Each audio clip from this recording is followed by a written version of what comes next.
first week of December here in the Capital Region brings the celebration of Hanukkah for local Jewish families, the beginning of Advent for Christians, and unfortunately, news of the concerning new coronavirus variant Omicron in New York.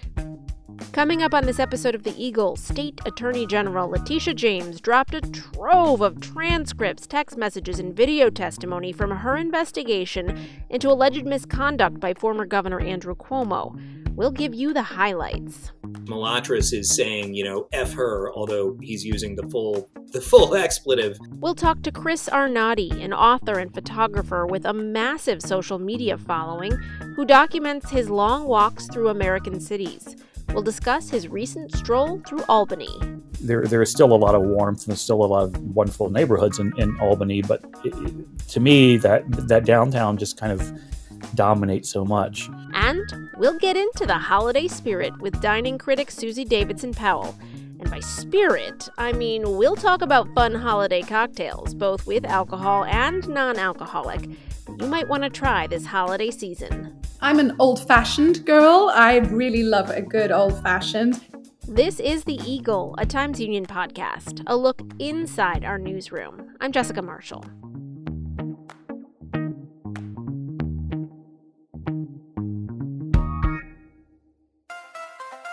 If you're enjoying this podcast, take advantage of all the Times Union has to offer and support our efforts to bring in you award-winning journalism by becoming a Times Union member today.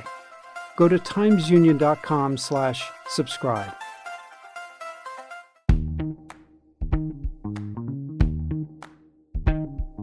Welcome to The Eagle. I'm Jessica Marshall. Last week, we talked about the New York State Assembly's damning investigative report into former Governor Andrew Cuomo's alleged misconduct. This week, we're diving into the massive cache of transcripts and video testimony released by State Attorney General Letitia James from her investigation. That includes video testimony from the former governor, the secretary to the governor, Melissa DeRosa, the governor's brother, Chris Cuomo, several of the victims accusing the former governor of sexual harassment, and more, much, much more. For some of the highlights and the rapidly developing consequences, I'm going to toss it over to Times Union Editor-in-Chief Casey Seiler, Capitol Bureau Managing Editor Brendan Lyons, and education reporter Rachel Silberstein. Hi, I'm Casey Seiler, editor of the Times Union, and I'm happy to be joined by Brendan Lyons, our managing editor for investigations and our Capitol Bureau chief, and Rachel Silberstein, our outstanding education reporter.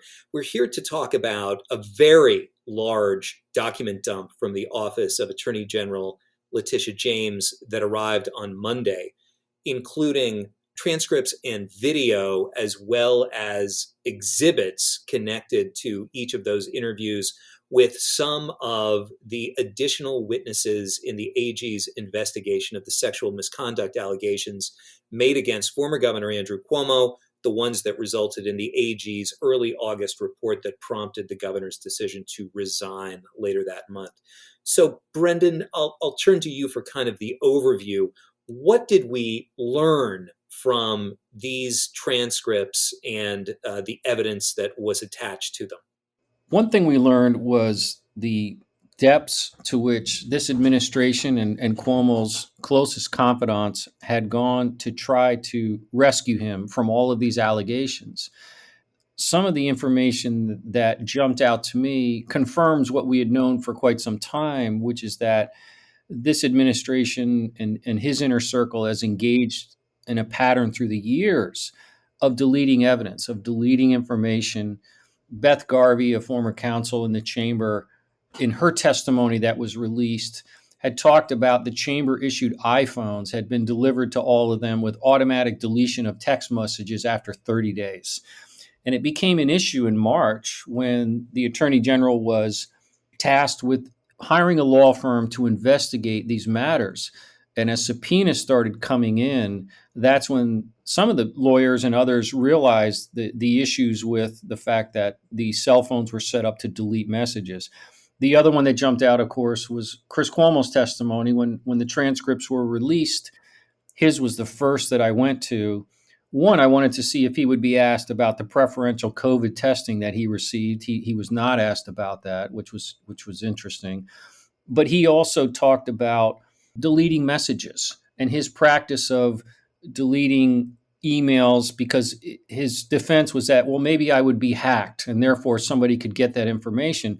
Well, that raises the question, what do you have to hide in your texts and emails?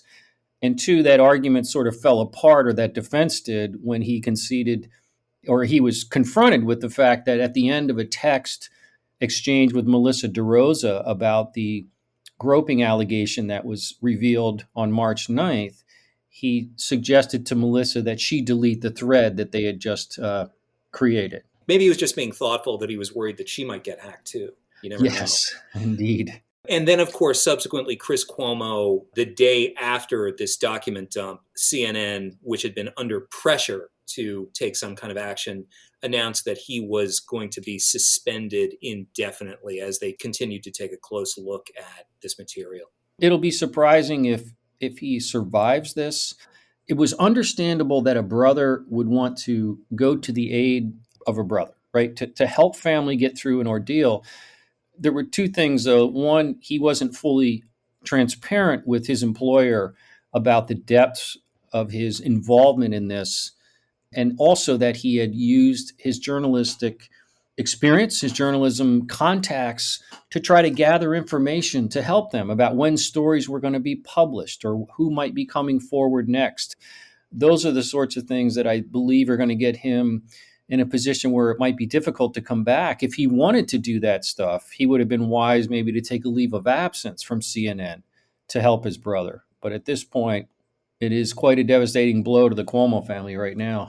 So, Rachel, turning to you, somebody who remains on the job for reasons we can get into, is Suny Chancellor Jim Milatris, a former close aide to the governor, his former state operations director, who then kind of redirected his career into Suny. He was the head of the Rockefeller Institute and then Suny Empire.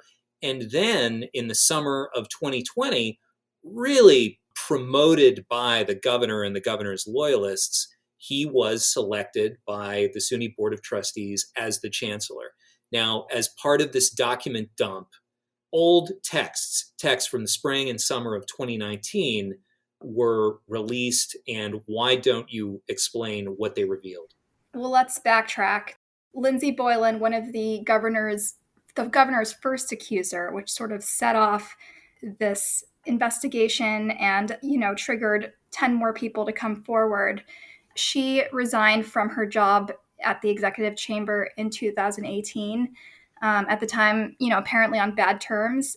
And at the time, then counsel to the governor, Alfonso David, created a file on her, apparently as a preemptive measure.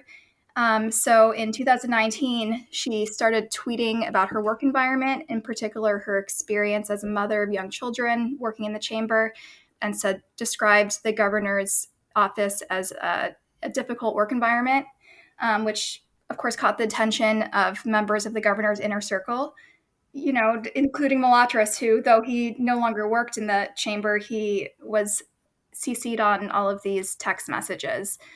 So I think these documents sort of show that he was part of this group of close Cuomo confidants who had been talking about how to leverage and maybe weaponize this file that they had on Lindsey Boylan.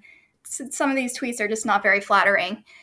So he inevitably puts out his own tweet, which talks about his own experience as a parent on the second floor, which doesn't address her directly, but clearly was directed at her.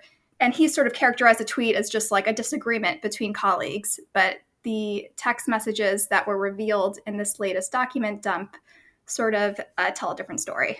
Basically, what he describes as sort of a dispute between colleagues was really his sort of public-facing expressions on Twitter of, I think that the executive chamber is a great place to work.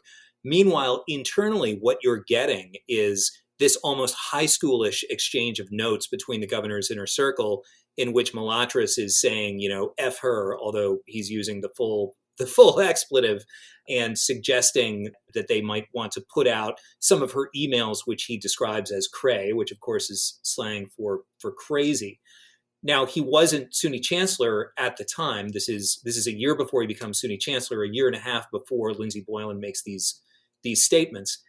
It's worth noting, as you have reported so lucidly, that Milatris is also involved in two other more recent Cuomo scandals. He was one of the people who reviewed the self-exonerating DOH report on deaths of COVID patients in nursing homes. And he also is one of the senior staffers who did work on the governor's COVID memoir.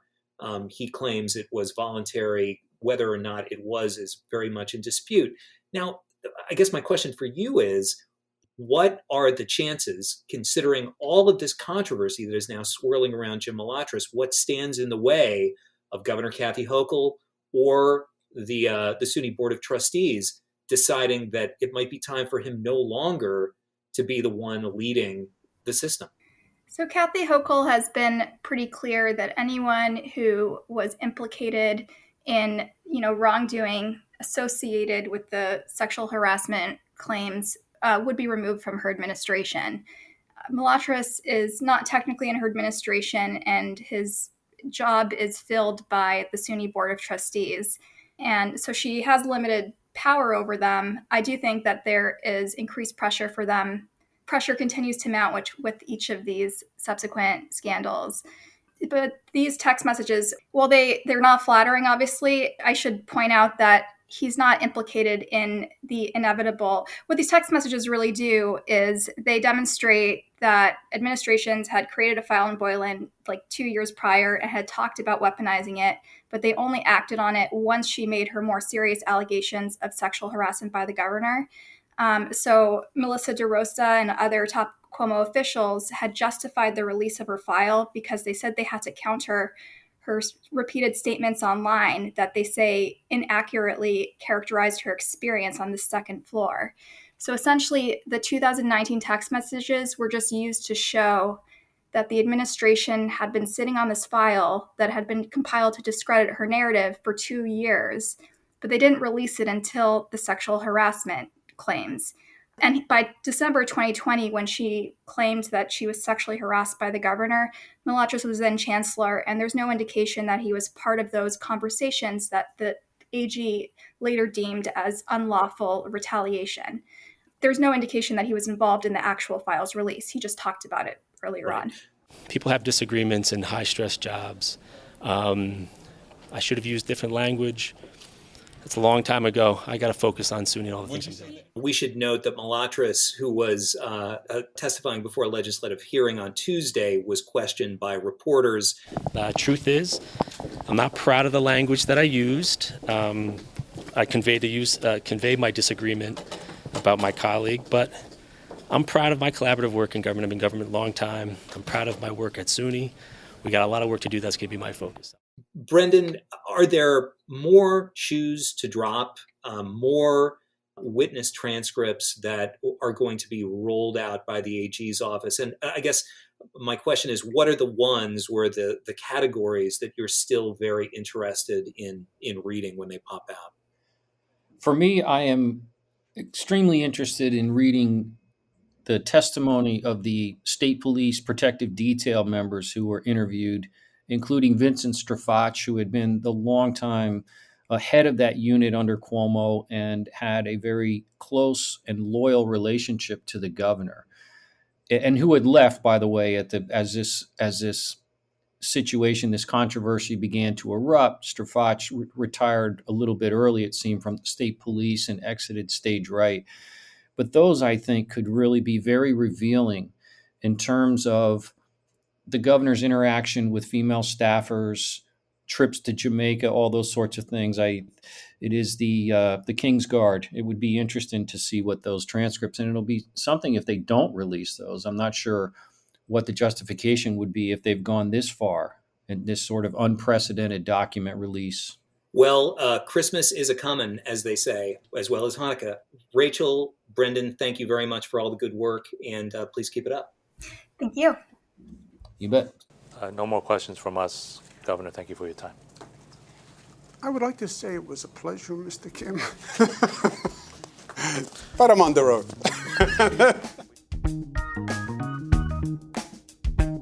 You can read more about the fallout from the Attorney General's release of information and other State House news in the Capitol Confidential section of TimesUnion.com.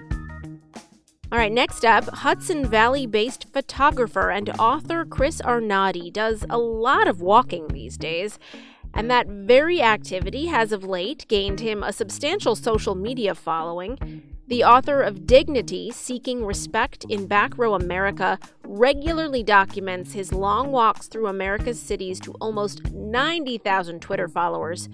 Through photos and frank observations of what he encounters in real time during his perambulations, he offers a unique person-on-the-street perspective that's often equal parts bleak and hopeful. He also writes about it on his Substack, and he recently came to Albany to take a walk. Times Union columnist Chris Churchill caught up with him to find out more about his thoughts on New York's capital city.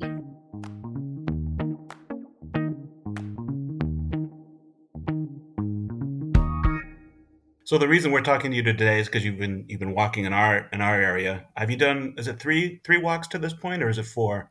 In terms of this series, I've done three long walks through Albany, Troy area, metro region. What are your impressions of Albany? There's a lot of themes that are grand themes that are, in all the cities. Sometimes when I'm walking, I kind of focus on one of those themes. And what really struck me about Albany was, kind of two things. It's the first time I've written 2 pieces, and I wrote 2 pieces about the region. One was a kind of inequality. It's kind of jarring, when you're downtown and then you're immediately north or south of downtown and you're in poor Black neighborhoods that are 3 or 4 blocks from the Capitol. Yeah. That sort of jarring inequality is true in every city I've been in. When you walk 20 miles through a city, because the U.S. is unequal, you see that play out. But in Albany, there was just something about how it plays out against the political class. That's, the downtown. And then the downtown itself, the kind of Empire State Plaza, kind of was the focus of my second piece because, again, another theme that plays out in all my walks is kind of urban renewal and kind of what I would call kind of city planners playing Sim City. And you can see the ramifications at the street level. And that's kind of what a lot of what the focus of the project is about, is like, what's it mean to be a pedestrian? What's it mean to be a resident? And being a pedestrian is, in some senses, feels, closest approximation you can get to be a resident. Look, I like Albany in the sense that I go there a lot, and I really think it's a very warm town, and in a very interesting town. But that downtown area just kind of really sucks the soul out of so much of the city. It kind of dominates everything. My first walk was a big loop, basically from downtown to the university and then back again. Having to avoid basically Empire State Plaza because it's really not, you can't walk through it. It's kind of dead. Then I went back and did another walk where I walked more around it. And then I walked again from Empire State Plaza up to Troy and through Watervliet. I can't pronounce that city across from Troy.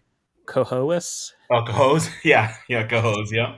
Cohoes. Yeah. But the contrast between like Watervliet, Cohoes, and Troy, and then downtown, Albany is just kind of jarring as well.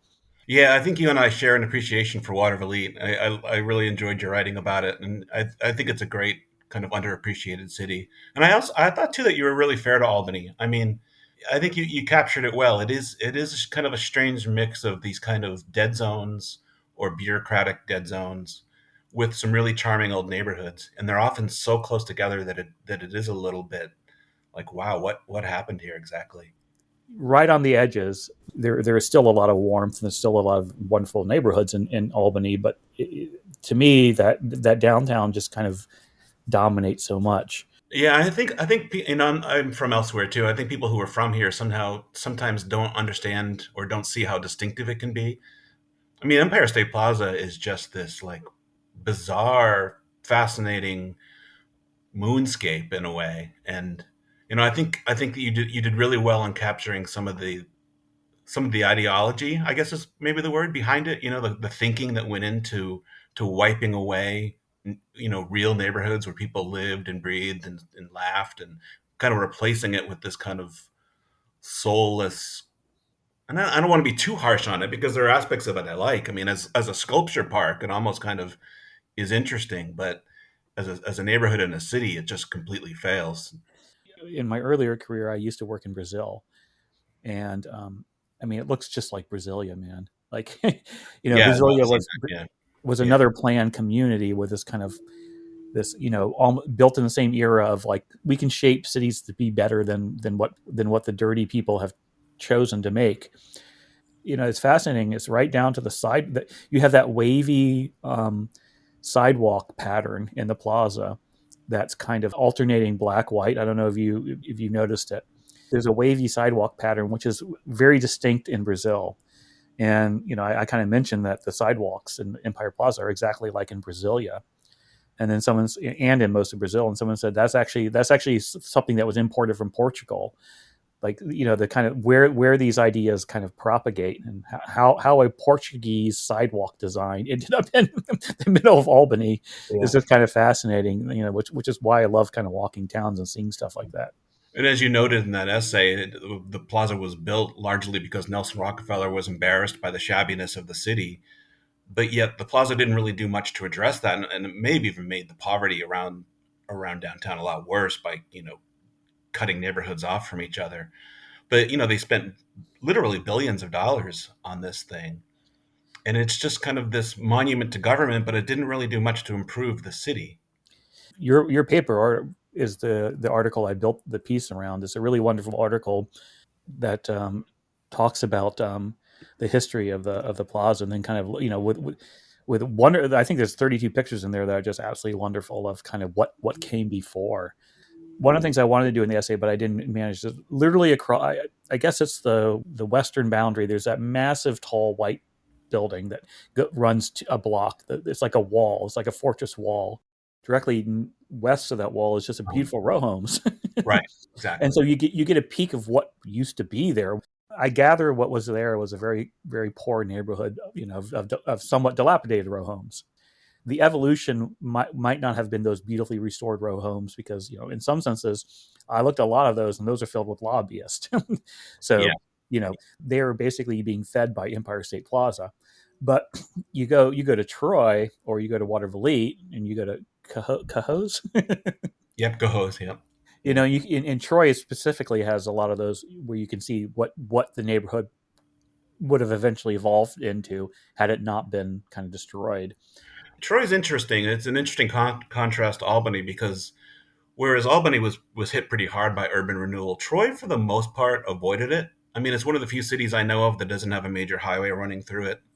There was some urban renewal kind of around kind of where Dinosaur Barbecue is now, if you know where that is. Yep. It's kind of there's a little cleared away area there. But once you get into the city itself, it's largely untouched, and it's really wonderful for that, I think. People don't like to think Troy is part of the Rust Belt, but Troy and Albany are basically at the when you look at the largest, the Rust Belt was driven by basically people taking grains up to Green Bay and places like that, and then it propagating through the Great Lakes into Buffalo via the Erie Canal and ultimately ending up in Troy and then down the Hudson. So all that whole region, Troy, Albany, is at the end of a kind of great economic chain that suffered a lot for the last 200 years. But yeah, I mean, Troy to me is Troy and Cahos and Watervliet. Like, those are places I really, really like. And, in the grand scheme of my walks all across the United States, those are kind of three places that kind of really stand out to me as kind of places I could live, happily. Yeah. So I should say that you're writing on Substack. So anybody, the writing that we're talking about, anybody can find, and it's no subscription fee, correct? That's correct. I'm free right now. And you have a Troy essay coming? The Troy essay ended up being an essay about Empire State Plaza, which I apologize to Troy for. Maybe eventually. I want to try to do geographical diversity, and I need to move on in some senses. I don't want to overkill Albany. Given how close I live, it's probably will be a few more essays about it because I do love Troy and Cahos and I haven't really written about them in particular. At some point, I should probably walk from basically Albany to Schenectady. I haven't really spent much time in Schenectady. Yeah, that's another great city, and I think you'd find it really interesting too. The great thing about walking America, there's just so many options, man. After the break, we are getting into the holiday spirit. Or spirits, I should say. A Negroni is always popular. A Manhattan, of course, is a classic. Stay tuned.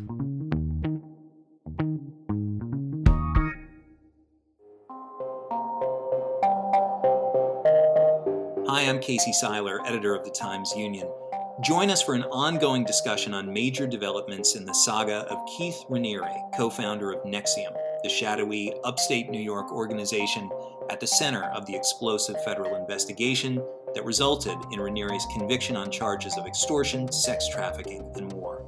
We talk to former members of NXIVM, discuss the latest news, and preview the likely next twists in this bizarre and disturbing story. You can find NXIVM on trial at timesunion.com or wherever you listen to podcasts.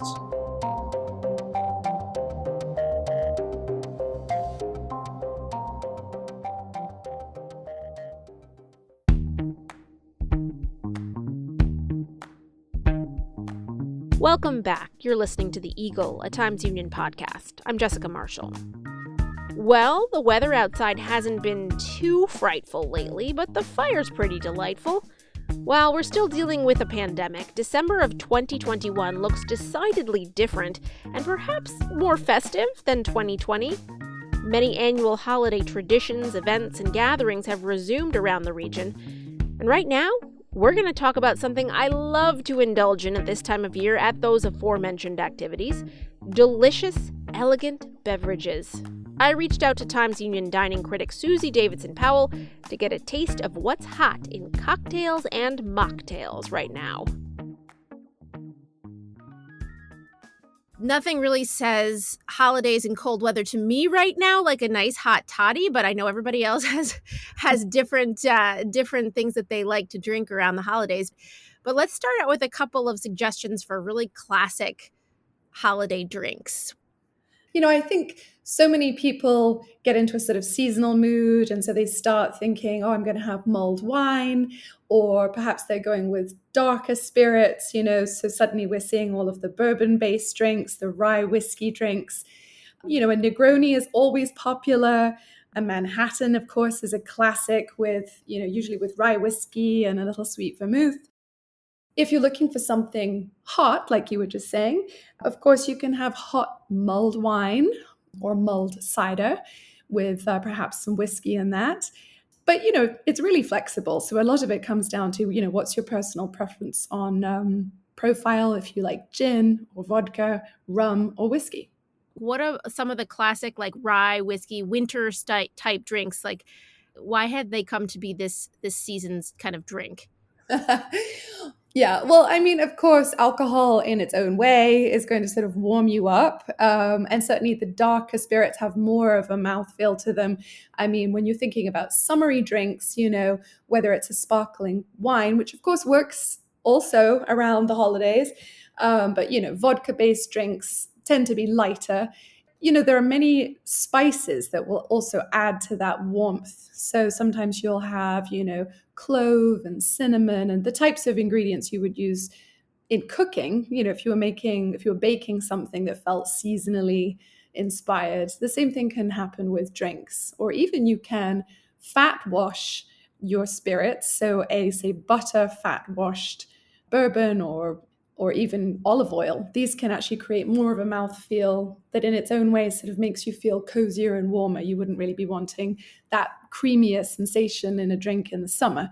How does that work exactly, fat washing? Is that like you rub the glass, or I'm totally like, that's the first I've ever heard of this term. And it's fascinating to me, but like, is that what you would do? No, actually, you would you want to put the melted butter into the liquor. So you would melt the butter and put it into, say, whiskey or rum. And then you're going to chill it in the freezer, which of course it will solidify the fat. And the same can be done even with bacon fat. So sometimes you'll see a bacon fat washed spirit, usually again whiskey. And then when it's cold, you take it out and you remove the solids. And then you're left with the flavor from it being in contact while it was warm. Wow, that's fascinating. I've never heard of doing that before. I had heard of putting butter in your coffee, which I must say initially I was like, really? Why? But then, yeah, once you explain why it works. You can add some spirits to that too, then, right? So you can create, I mean, think about it. An Irish coffee, has, the cream floating on the top, which I know that's not butter, but it's obviously a high fat content. And then obviously there's whiskey in that too. So many of these things, they all get different names, but they take the same principles. That's to say you can just play around with some of the ingredients that you have. And, oftentimes when you think about, say, sweeteners in drinks, the sweetener could be a simple syrup, which of course is equal parts sugar and water, but it could be jam. And that's something we're seeing more and more in cocktails where they're sort of incorporating some of the berry flavor profile, but they're using the sweetness from the jam. Tell me, what is your go-to drink for the winter season, for the holidays specifically? I'm an old-fashioned girl. I really love a good old-fashioned, but I also will make that differently on different days, depending what my mood is, I guess. So sometimes I'll use a maple bourbon, and sometimes I will make it, the standard way with a sugar cube.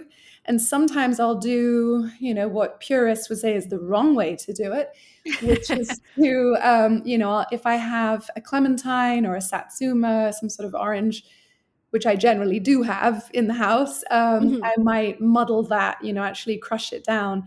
But if I do that, I will definitely reduce, the sugar content because the fruit is adding sweetness to the drink anyway. So I don't want my old-fashioned to be sweet. I just sometimes play with the flavor. That sounds delicious. Now, an old-fashioned, what are the basics of that? Well, an old-fashioned is basically bourbon, usually. It can be rye. And then you have a sugar cube that you crush and muddle. And then it's just some Angostura bitters and orange peel. And you're expressing the orange peel by twisting it to get the oils released. You can rub that around the rim of the glass and drop it in.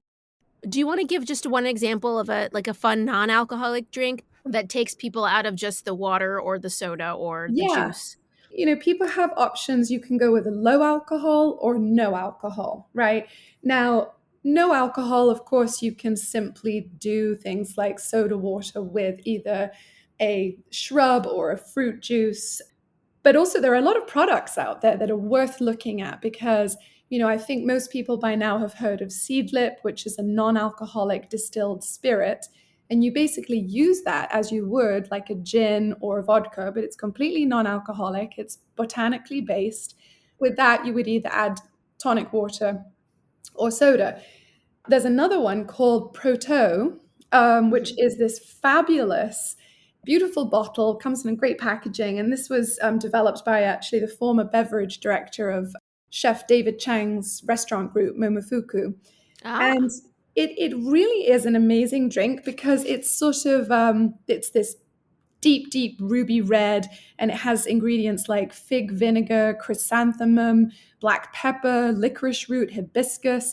All of those things give it incredible mouthfeel. Yeah, it's a lot like drinking red wine of some sort, or really because of its more herbal, spicy, savory properties, it's very much like a digestif, like an amaro, and which is the Italian botanical liqueur. So that's something you can drink by itself over ice, or you can warm it up like a hot toddy, and it definitely feels more grown up, like an alternative to alcohol without trying to mimic alcohol. Sounds delicious and very elegant.